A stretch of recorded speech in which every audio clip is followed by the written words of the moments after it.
Hello and welcome to Elets Innovation Talk, a segment where we feature industry leaders talking about their innovative initiatives and journeys that are bringing in transformations. Today, we are delighted to have with us Saumil Majmudar, Chief Executive Officer, Sports Village, who's an alumnus of prestigious institutions like IIT Bombay and IIM Bangalore. Saumil is a seasoned entrepreneur who has a passion for both technology and sports. With a diverse background spanning from engineering to business management, Saumil has been shaping the landscape of youth sports in India since 1998. As the CEO and managing director of Sports Village, he has spearheaded initiatives to encourage over 100 million children to play, leveraging innovative platforms like Sports Village schools, academies, and XPs. Saumil's journey reflects a deep commitment to entrepreneurship, team building, and utilizing sports as a tool for holistic development. His blend for expertise in technology, fundraising, and sports education positions him as a transformative leader driving positive change through sports. Welcome, Saumil. Thank you so much for joining us. Thank you, Garima. Happy to be here and thank you for this very kind introduction. Pleasure. So to begin with, can you tell us something about Edu Sports and of course, about Sports Village and its significance in the sports and physical education landscape? Sure. We do something very simple. We get kids to play. That's it. That's all we do. But that problem, that getting kids to play at scale and a sustainable manner is a fairly complicated problem. And as Sports Village, our vision is to get 100 million kids to play. And the core of our hypothesis of getting kids at scale to play is to work with schools and education institutions. The Esports program is a program that essentially integrates into the school K-12 school ecosystem, and now we're doing some work with higher education as well, and helps the education institute deliver on their promise of holistic education while leveraging the power of sport and play. So we integrate it into the school PE timetable. We have our own Sports program, which is a structured, age-appropriate, most importantly, fun and inclusive PE and sports program. And pretty much the way you expect in maths or science, curriculum, daily lesson plan, assessment for each child, data tracking, which kids are doing well, which kids are not doing well, PTM sessions, events to engage all stakeholders, fair amount of analytics and lifetime contribution to helping them grow. Right. Extremely, interesting initiative that you have. But tell me something, how do you explain this and examine this correlation between participation in sports activities and academic performance? Because, academic performance is one of the benchmarks that every parent, and teachers look up to. No, I think there are two aspects with which we should respond to that question. The first question, just one aspect is, what do we agree as education? Right? Because therefore I'm interrogating the benchmark itself. Right. So if and one way of thinking about it, Garima, let's imagine that kids don't play. Since parents are the ones who are telling us that they want academic scores, great. Let's say kids stop playing completely. Imagine every parent who has a child, we tell them the kids will never play from now on forever. Is that okay? And everybody will say no. Yes. So there is something very fundamentally right about kids playing. And so that's one important thing to set as context, right? The next question I would ask is, okay, so let's talk about, history, biology, geography, civics that both of us learned in school. But I'm presuming neither of us is a biologist or a historian or geographist or whatever, right? So why did we learn that? Well, it's part of education. Right. We are able contributing adult in society. We need to have broad exposure to multiple things. And everything doesn't have to be a career, right? Because everything exposes you to multiple things. It teaches you how to think. Right.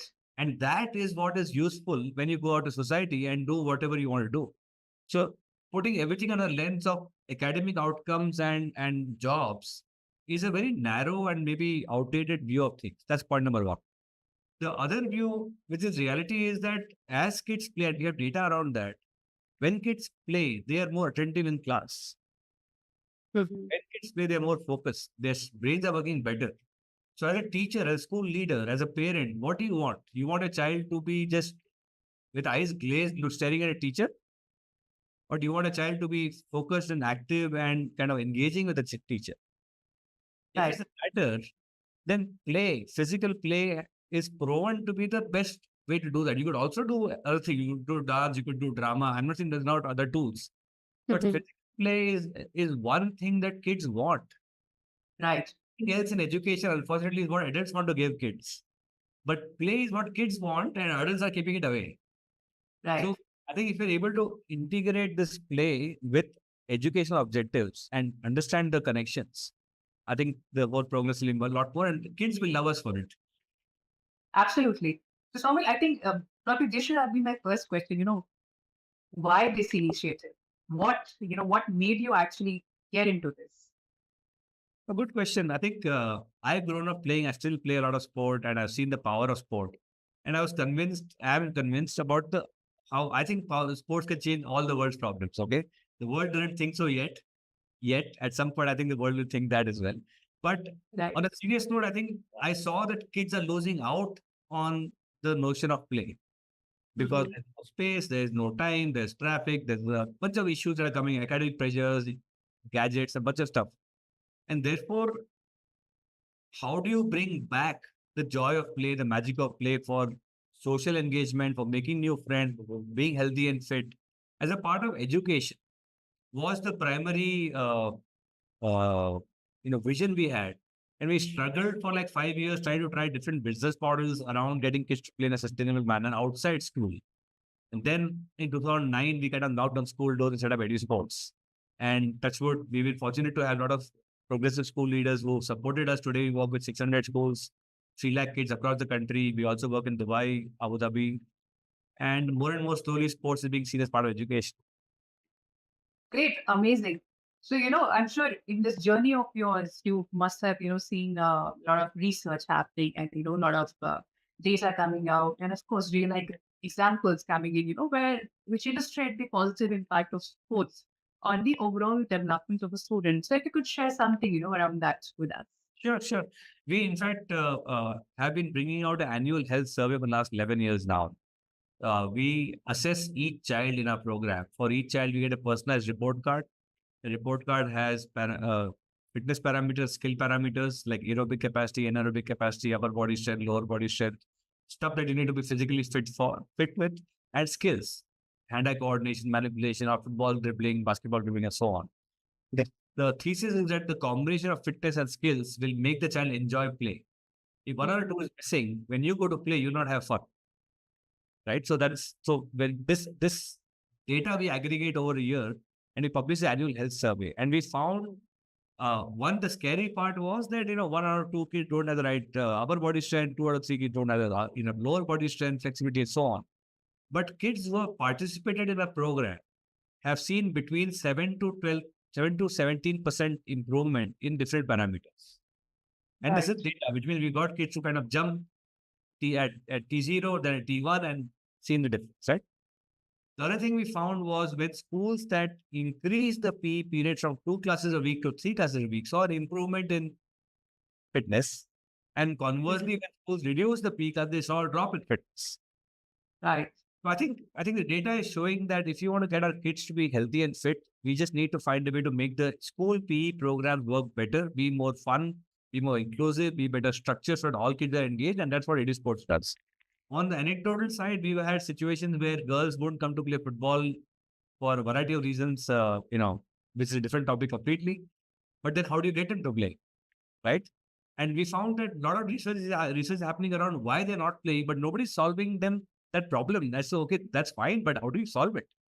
We Right. found simple things, Garima, around in some cases it's about starting to teach girls at the age level that they are at. Right. Coaches come in with a certain expectation that kids will be at this level. And let's say some girls or some boys are at this level. You have to start here.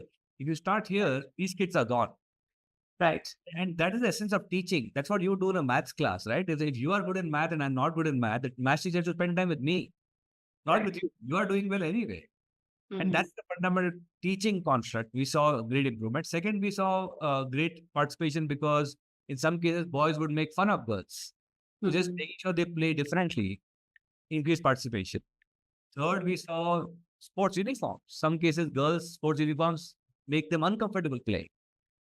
Now, if you see these three, these are not big, path-breaking nuclear science innovations, if you will. But this is what is required. I think we have sometimes we make the mistake of looking for this Nobel Prize winning innovation, where actually need small steps and keep Absolutely. doing it day on day. Absolutely. Absolutely. So, interesting you mentioned that, starting at the right age. So, what are the age groups, that your initiatives actually cater to? From nursery to 12th standard, we are part of education because Mhm. play, physical movement, sports, and there are different words based on how the structure increases. Right. Uh, is a part of child's education anyway. If the child did go to school, the child will be playing and moving around, and that's the way the child learns about the world.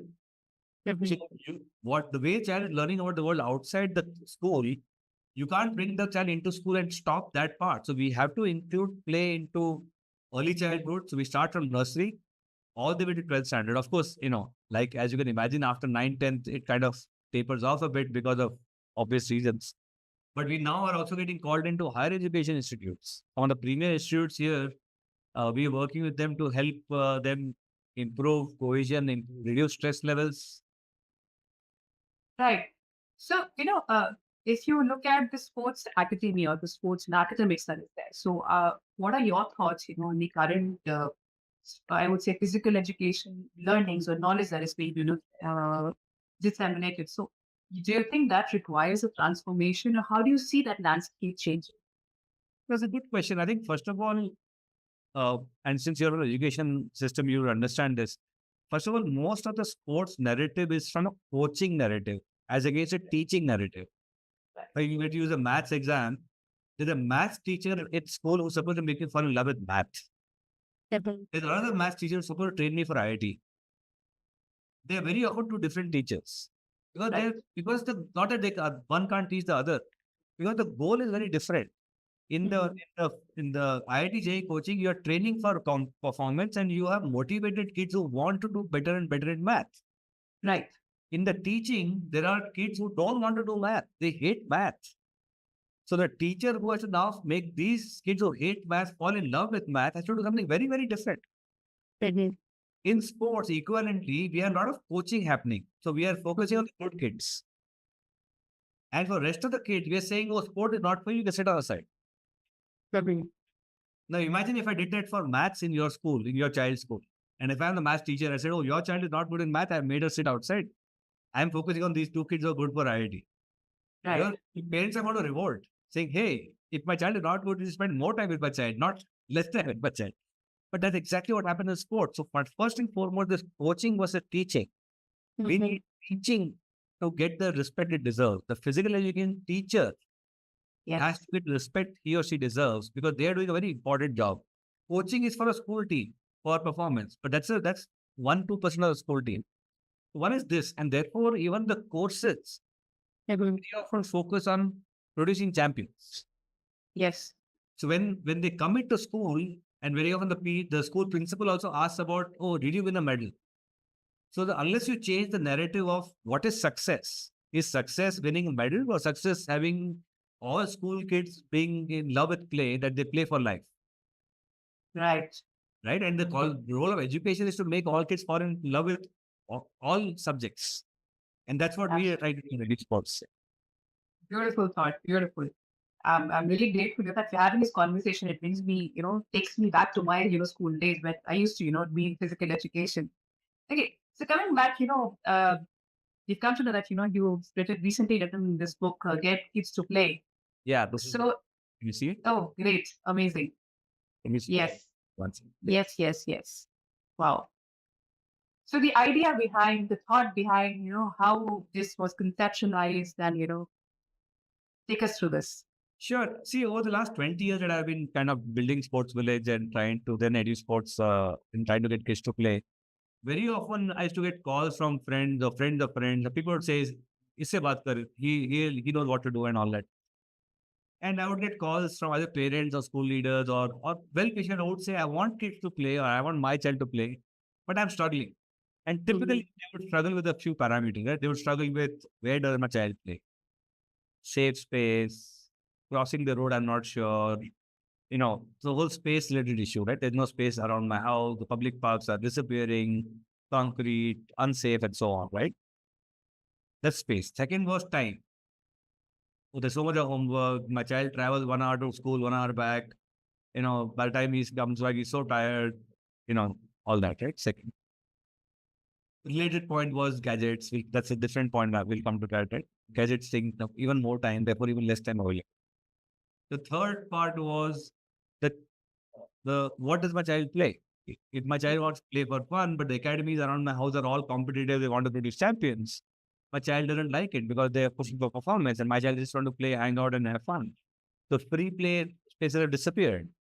It's all unstructured play. You can't just go down and play anywhere now, right? So space, time, the child, the what does my child play? Then the child itself, himself or herself, small child, older child, boy, girl, special child, talented child. Each of these children requires a very different experience. Right. And lastly, who's the facilitator?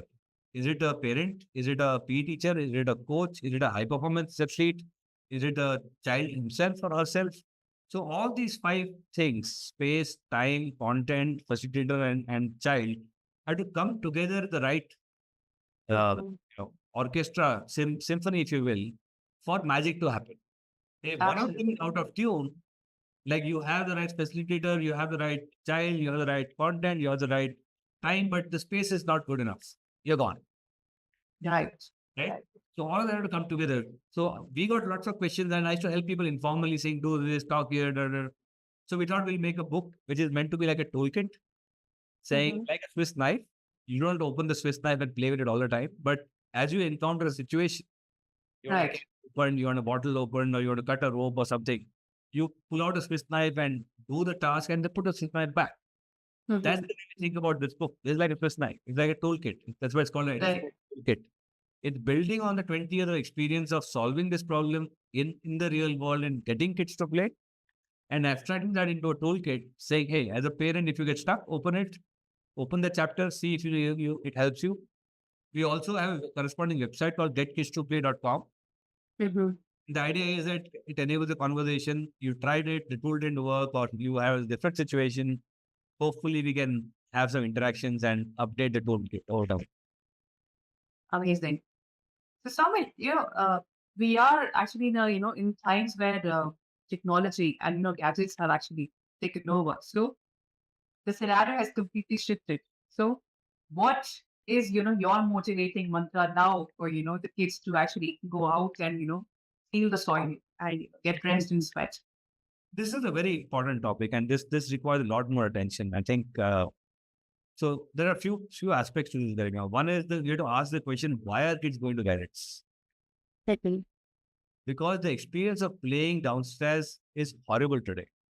Right. Go down across 95% of the homes, playgrounds are either not there or disappearing.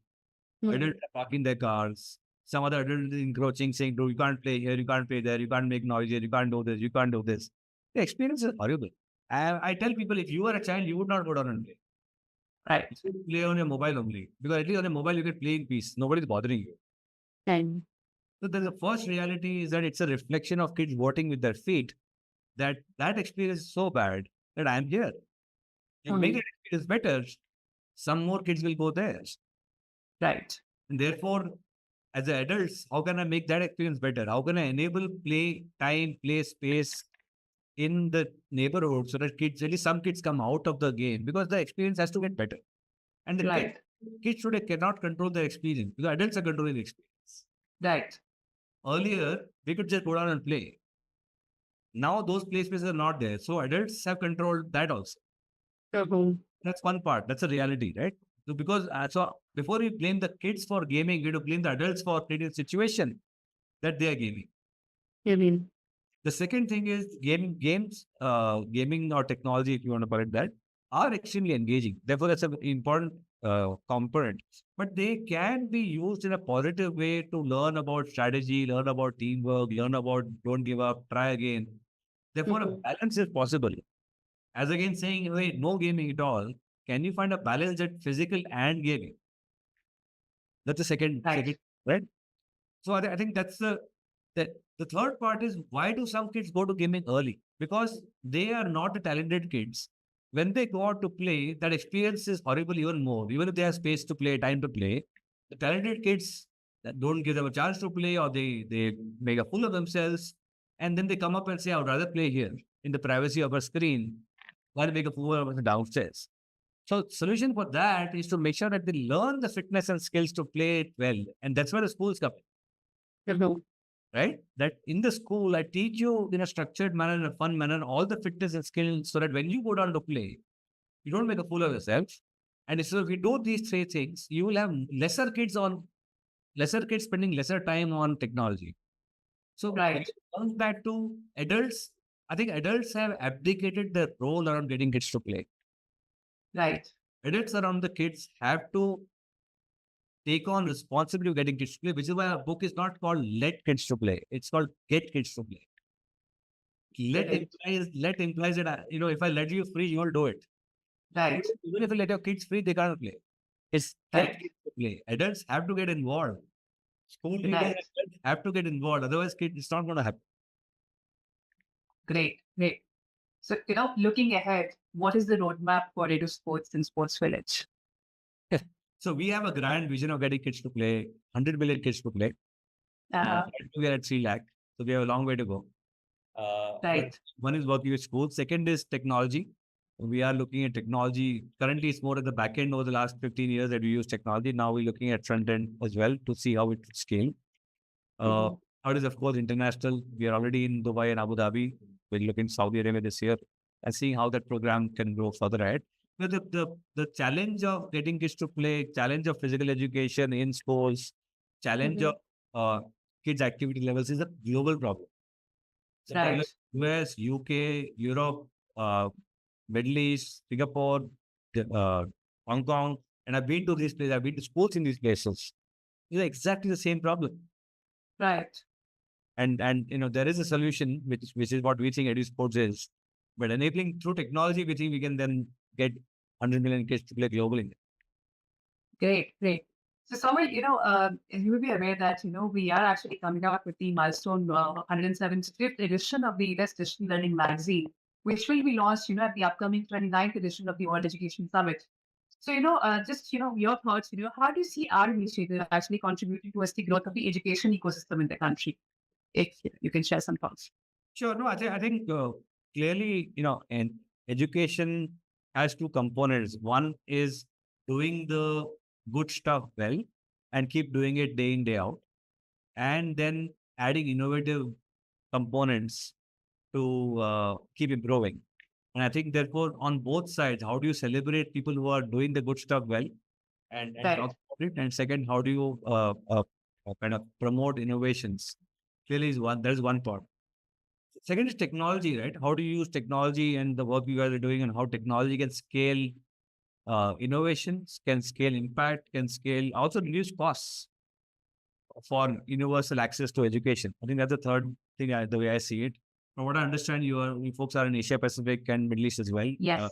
Yes. That's a, so I think broadly giving a all-round perspective to all stakeholders, the interesting position that you are taking. Wonderful. Thank you, Saumil. It was, a very enjoyable conversation. You took me back to, my childhood. And I hope, that your initiative gets loads of kids, back on the ground and, enjoy the feeling of playing and, enjoying sports. So thank you so much for joining us. It was amazing having you with us. Thank you very much. Thank you a lot. Pleasure.